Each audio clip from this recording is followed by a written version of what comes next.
ہم نے اپنی زندگی میں جو بیٹا سیف اللہ ہے اس کو جب بھی کوئی کھلونا دینا ہوتا تھا تو ہمیں 3 کھلونے خریدنے پڑتے تھے. ہم اس کو 1 کھلونا خرید کے دینا چاہتے تھے، لیکن وہ اپنا کھلونا خریدنے کے بعد کہتا تھا ابو حبیب اللہ کے لیے بھی خریدنا ہے، اور جب اس کے لیے خریدنے دیتے تو کہتا تھا میں نے صالحہ کے لیے بھی خریدنا ہے.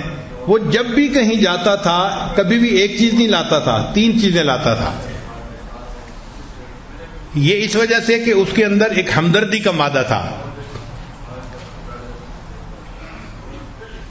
چنانچہ ایک مرتبہ ہمارے گھر میں ایک فقیر عورت آئی، بوڑھی عورت تھی دیہاتی، اور میری اہلیہ کے پاس بیٹھ کے تھوڑی دیر بات کرنے لگی کہ میرے پاس کھانا نہیں اور رمضان شریف آ رہا ہے، میں نے روزے رکھنے ہیں، میں نے فلاں ہے.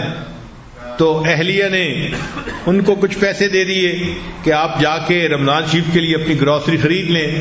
اب یہ سیف اللہ باتیں سن رہا تھا، تو جب وہ اٹھ کے جانے لگی تو یہ اپنی امی سے کہنے لگا امی یہ تو اتنی بوڑھی ہے، یہ کیسے چیزیں خریدے گی اور اس کو کھانا پکا کے کون دے گا؟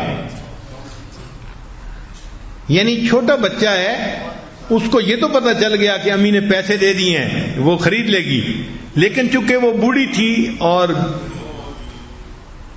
کمزور تھی تو یہ اس کو دیکھ کے کہہ رہا تھا امی یہ اپنا کھانا کیسے بنائے گی؟ تو پھر امی مسکرائی، اس نے کہا کہ اچھا ابو سے پوچھو، میں اس کا کھانا بنانے کے لیے ساتھ چلی جاتی ہوں. ہمارے بچوں میں سے یہ صرف سیف اللہ کے اندر خاص بات دیکھی ہے ہم نے. باقی بھی بچے ہیں وہ بھی بڑا کیئر کرتے ہیں، لیکن ان کو 1 کھلونا لے کے دیا تو وہ خوش لے کے آ جاتے تھے، لیکن سیف اللہ ہمیشہ 3 چیزیں ہی لاتا تھا.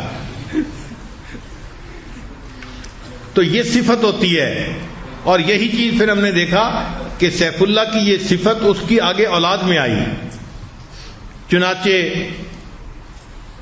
حنانہ جو ہے اتنی دوسرے کی کیئر کرنے والی بچی ہے کہ کئی دفعہ میں اس کی عادت پہ حیران ہوتا ہوں. بہت زیادہ محبت کرنے والی اور سب کے ساتھ جو ہے وہ تعلق رکھنے والی. چنانچہ ایک مرتبہ میں اپنے کمرے سے باہر نکلا تو ڈاکٹر محسن صاحب کا بڑا بیٹا محمد وہ سرمد کو ذرا ڈانٹ ڈپٹ کر رہا تھا اور ہارڈ ٹائم دے رہا تھا. سرمد سائیکل چلانا چاہتا تھا گھر کے صحن میں، اور وہ راستے میں کھڑا ہو گیا تھا. اب سرمد رو رہا ہے، حنانہ بھی رو رہی ہے. میں باہر نکلا تو میں نے بچوں سے پوچھا کہ بھئی رو کیوں رہے ہو؟ تو حنانہ اور سرمد دونوں نے بتایا کہ یہ محمد راستہ روک کے کھڑا ہے، ہم اپنا سائیکل نہیں چلا پا رہے. تو میں نے محمد کو ڈانٹا، محمد آپ ان کو کیوں نہیں کھولنے دے رہے؟ اپنا گھر ہے، اپنے گھر میں بچے نہیں کھیلیں گے تو کہاں کھیلیں گے؟ خیر جب میں نے تھوڑا ڈانٹا، پیارا بچہ ہے، وہ فوراً ایک طرف ہو کے بیٹھ گیا. قدرتاً میرے پاس کچھ سویٹس تھیں تو میں نے کہا آؤ بچوں میں آج آپ لوگوں کو سویٹس دیتا ہوں.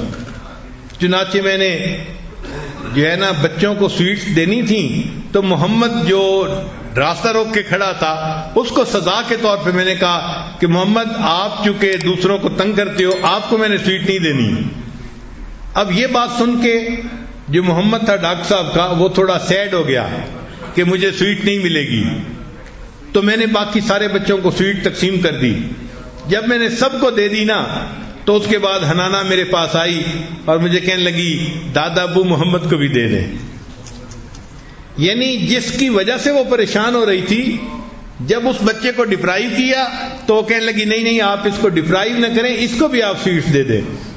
تو اس وقت میرے دل میں بات آئی کہ واقعی بچوں کے اندر یہ جو دوسرے کی کیئر ہے یہ ایک صفت ہوتی ہے جو بچپن میں پیدا ہوتی ہے، اور یہ بچے پھر بڑی عمر کے ہو کے دوسرے احسانوں کا احساس کرتے ہیں، ان کے غم کو اپنا غم سمجھتے ہیں اور ان کی خوشی کو اپنی خوشی سمجھتے ہیں.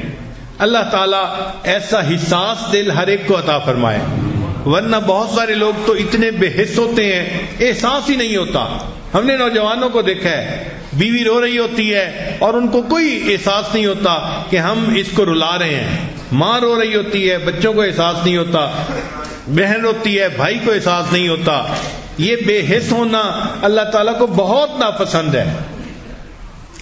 تو یہ چیزیں بچے کے گروتھ کے دوران اس کے اندر پیدا کرنی چاہیے تاکہ بچہ ایک اچھے اخلاق والا بچہ بن کر جو ہے آگے آئے.